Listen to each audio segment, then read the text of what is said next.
Já parou para pensar de onde vêm aquelas imagens que aparecem nos nossos sonhos e mitos? Tipo, a serpente que morde a própria cauda, o herói que desce ao mundo dos mortos. Por que essas mesmas histórias, com os mesmos personagens, surgem em culturas que nunca tiveram contato? Pois é, a resposta pode estar num tipo de código escondido, um software ancestral que está rodando bem no fundo da nossa mente. E hoje a gente vai tentar decifrar esse código. Essa busca por um sentido maior não é só papo de livro, sabe? Ela é visceral. E em 1971, foi essa convicção que levou os irmãos Dennis e Terence McKenna para dentro da Amazônia. Essa frase do Dennis captura perfeitamente o sentimento. Estar ali, na beira de uma revelação gigantesca, sem ter a menor ideia do que seria. A jornada deles nos leva direto para a nossa grande questão. Será que essas histórias universais são só invenções para a gente tentar organizar o caos do mundo? Ou será que elas são ecos de algo muito mais profundo, uma estrutura da nossa própria consciência? Ok, então, vamos começar essa nossa investigação lá na floresta amazônica, onde essa busca moderna por um conhecimento ancestral ganhou uma forma bem real. A viagem dos McKenna não era turismo, tá? Eles estavam numa missão quase filosófica, procurando uma planta específica que eles acreditavam ser uma chave. O objetivo não era só ter uma experiência psicodélica, mas sim acessar uma rede de informações. A meta era nada menos que desvendar os mistérios da existência. E o pulo do gato aqui é o seguinte: eles estavam caçando um padrão. A hipótese deles era de que as visões de xamãs, místicos e profetas ao longo de toda a história não eram só um ruído mental, uma coisa aleatória. Eram um sinal, um eco de algo real e estruturado, e eles queriam encontrar a fonte desse sinal. Mas essa ideia de procurar padrões em visões não é nada nova. Para entender isso a fundo, a gente precisa voltar alguns séculos, lá para os laboratórios meio sombrios dos alquimistas. E olha, o objetivo principal deles não era ouro de verdade. Os alquimistas foram, de certa forma, os primeiros psicólogos do inconsciente. Eles usavam a metáfora da química de transformar chumbo em ouro para descrever um processo muito mais íntimo, a transformação da alma, a jornada de uma pessoa da escuridão para a iluminação. O processo deles, conhecido como a Grande Obra, era basicamente um mapa para essa transformação. Primeiro, a calcinação, o fogo que queima o ego, os apegos.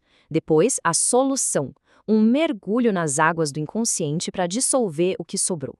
E por fim, a coagulação, onde um novo eu, mais completo e puro, era formado. E o resultado? A tal da pedra filosofal. Então os alquimistas deixaram um mapa, mas ele estava todo em código. Foi preciso chegar um gênio, o psiquiatra suíço Carl Jung, muitos séculos depois, para traduzir essa linguagem cheia de símbolos para a psicologia moderna. E a conexão que ele fez foi, sinceramente, brilhante. Jung sacou que a pedra filosofal dos alquimistas era um símbolo para o que ele chamou de self, a totalidade da psique, a união do consciente com o inconsciente. O objetivo da alquimia era o mesmo da psicologia dele, a individuação, se tornar um ser completo. Para explicar de onde vêm esses símbolos que todo mundo parece entender, Jung propôs a ideia do inconsciente coletivo. Pensa nele como um sistema operacional da humanidade, sabe? Uma base de dados psíquica que a gente herda de todos os nossos ancestrais, comum a toda a espécie. E os softwares que rodam nesse sistema operacional são os arquétipos. Eles não são memórias prontas, mas sim predisposições para a gente ver o mundo de certas maneiras. O psiquiatra Anthony Stevens os descreveu como centros neuropsíquicos inatos. Basicamente, é a fiação fundamental do cérebro que gera as imagens do herói, da mãe e, o que é crucial para a nossa história, da serpente. E é justamente o arquétipo da serpente que nos leva de volta à Amazônia, onde esse mapa abstrato do Jung parece se manifestar de uma forma muito, muito viva nas tradições xamânicas. Como o xamã amazônico descreveu a ayahuasca, a bebida que os McKenna procuravam, não como um alucinógeno qualquer, mas como uma ferramenta de aprendizado. A televisão da floresta. A escolha de palavras é importante. Não se trata de ver coisas aleatórias, mas sim de receber informação. Essa prática é um sistema de conhecimento refinado ao longo de milênios.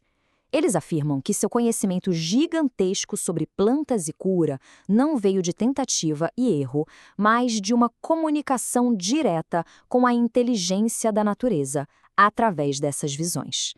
E no centro dessas visões, uma imagem poderosa e universal aparece repetidamente: a serpente cósmica. quase sempre descrita como duas cobras entrelaçadas feitas de pura luz, que transmitem um volume absurdo de informações sobre a vida e o universo. E agora a gente chega no ponto em que a psicologia, a espiritualidade ancestral e a biologia moderna se chocam de uma maneira, uau, espetacular. Então, de um lado, a gente tem essa visão xamânica, uma serpente dupla entrelaçada que é a fonte de todo o conhecimento sobre a vida, um código vivo. Do outro lado, a gente tem uma das maiores descobertas científicas do século XX, a dupla hélice do DNA. A molécula que carrega o código genético, as instruções para construir e operar todos os seres vivos do planeta. A semelhança é desconcertante, para dizer o mínimo. Pensa bem, uma cultura viu essa forma em visões, a outra encontrou usando microscópios de raio-x. A pergunta se torna inevitável. Será que eles estão olhando para a mesmíssima coisa, só que de perspectivas diferentes? E essa é a base da hipótese da serpente cósmica, que foi muito bem explorada pelo antropólogo Jeremy Narby. As correspondências são impressionantes. A forma de dupla hélice, a função como fonte da vida e portadora de um código, e a conexão com cura, com transformação. A hipótese sugere que, em certos estados de consciência, os xamãs podem estar, de alguma forma, percebendo simbolicamente a realidade molecular do DNA dentro das suas próprias células. O Terence McKenna resumiu essa ideia de um jeito muito poético e poderoso. A busca pelo sagrado, pelo código da existência, talvez não precise nos levar para fora, para as estrelas ou para textos antigos. Talvez o divino seja um continente inexplorado dentro da nossa própria biologia, só esperando para ser redescoberto. Isso tudo deixa a gente com uma reflexão final, né? Se os símbolos mais antigos, a sabedoria dos xamãs e a estrutura da própria vida estão todos conectados e codificados dentro da gente, então a maior de todas as explorações talvez não seja para fora, mas para dentro. Que jornadas incríveis ainda nos aguardam em nosso próprio universo interior.